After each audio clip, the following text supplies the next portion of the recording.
चलिए आज के क्लास में हम लोग सीखेंगे परचेज इन्फो रिकॉर्ड किस तरीके से क्रिएट करते हैं। सबसे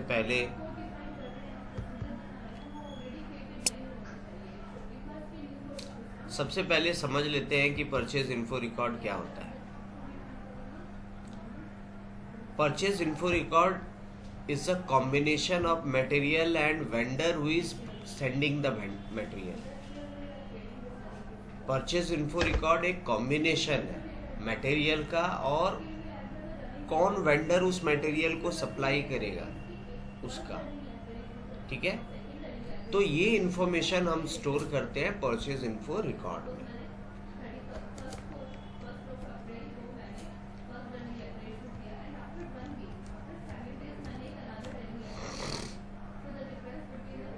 इसको क्रिएट करने का टी कोड होता है ME11। यहाँ पे आएंगे वेंडर, हम सबसे पहले सर्च कर सकते हैं। ठीक है, वेंडर सर्च करने के लिए यहाँ पे सर्च बॉक्स पे क्लिक करेंगे।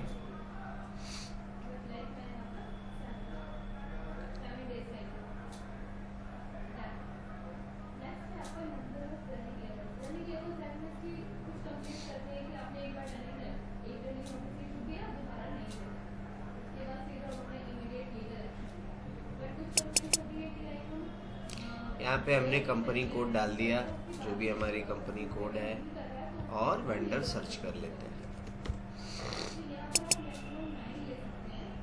तो देख रहे हैं कि इतने सारे वेंडर्स ऑलरेडी बने हुए हैं। इसमें से मैं कोई भी एक वेंडर ले लिया। अब यहाँ पे आपको डालना है कौन सा मटेरियल, तो यहाँ पे मटेरियल नंबर डाल देते हैं। अब आपने परचेज ऑर्गेनाइजेशन या प्लांट दोनों में से कोई एक डिटेल डालना है। ठीक है, तो मैं परचेज ऑर्गेनाइजेशन डाल देता हूँ।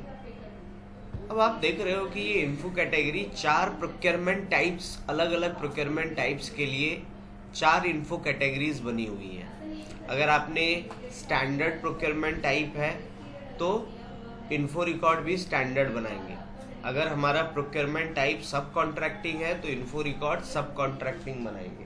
अगर हमारा प्रोक्योरमेंट टाइप पाइपलाइन प्रोडक्ट्स के लिए है, गैस वगैरह के लिए, इलेक्ट्रिसिटी, वाटर सप्लाईज के लिए, तो पाइपलाइन लेंगे।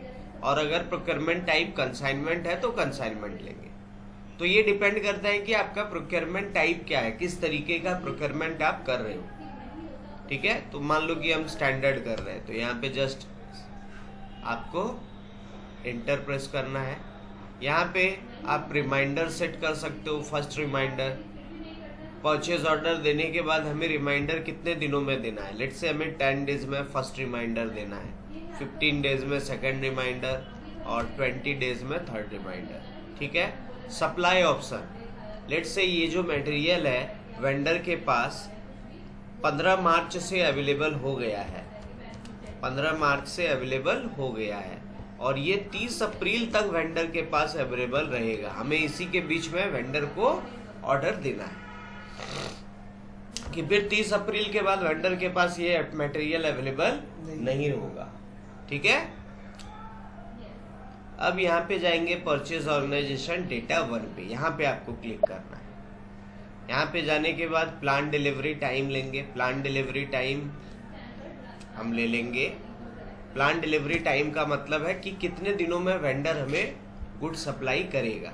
ऑर्डर मिलने के बाद उसको कितना डिलीवरी टाइम कितना लगेगा, तो लेट्स से 5 दिन का लगेगा। मैक्सिमम क्वांटिटी, हम कितना क्वांटिटी वेंडर को रिक्वेस्ट कर सकते हैं, लेट्स से 1000 या 10,000। नेट प्राइस, अब वेंडर पर पीस कितना प्राइस चार्ज करेगा, सो लेट्स से वेंडर जो है 500 पर पीस चार्ज करेगा। यहाँ पे 500 डाल दिया। ये डालने के बाद सेव कर देंगे। अगर कोई टैक्स, आपको इसमें कोई टैक्स भी इन्वॉल्व रहेगा तो आप यहाँ से टैक्स कोड भी डाल सकते हैं। ठीक है, यहाँ पे जाएंगे, सर्च में जाएंगे, जो भी टैक्स इसके ऊपर लगना है वो लगा देंगे। ठीक है, तो टैक्स कोड भी डाल सकते हैं आप, और सेव कर देंगे। तो यहाँ पे हमारा परचेज इन्फो रिकॉर्ड क्रिएट हो गया। अब अगर इस परचेज इन्फो रिकॉर्ड में कुछ भी चेंजेस करना है तो वो हम ME12 टी कोड पे करेंगे। ठीक है, ME12। यहाँ पे आया, इंटर प्रेस किया। लेट्स से कि हमारा जो अवेलेबिलिटी है उस डेट को हम बढ़ा देते हैं, 30 मई कर देते हैं।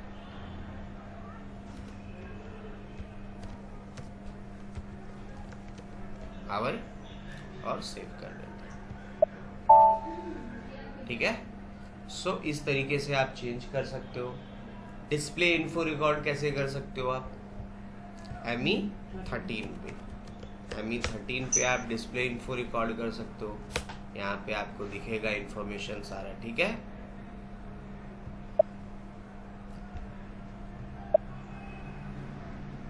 ये जनरल डेटा हो गया, ये परचेज ऑर्गेनाइजेशन का डेटा हो गया। ठीक है। प्राइस वगैरह सब कुछ, कंट्रोल कंडीशंस सारा कुछ दिखेगा। यहाँ पे आप चेंज नहीं कर सकते। मैं चाहता हूँ कि मुझे एक वेंडर वाइज कितने, मेरा एक वेंडर पे कितने PIR बने हुए हैं वो चेक करना है, लिस्ट चेक करना है। तो उसके लिए ME1L, ठीक है, ME1L टी कोड पे हम वेंडर वाइज PIR चेक कर सकते हैं। यहाँ पे हमने वेंडर डाल दिया, मटेरियल डाल दिया, मटेरियल छोड़ देंगे, सिर्फ वेंडर डालिए, लिस्ट मिल जाएगा। देखिए एक ही है, अभी जो बनाया था एक ही है, राइट। मैं अगर मटेरियल वाइज चेक करना चाहूं कि वेंडर कितने हैं, एक मटेरियल को कौन कौन सा वेंडर सप्लाई कर सकता है, ME1M।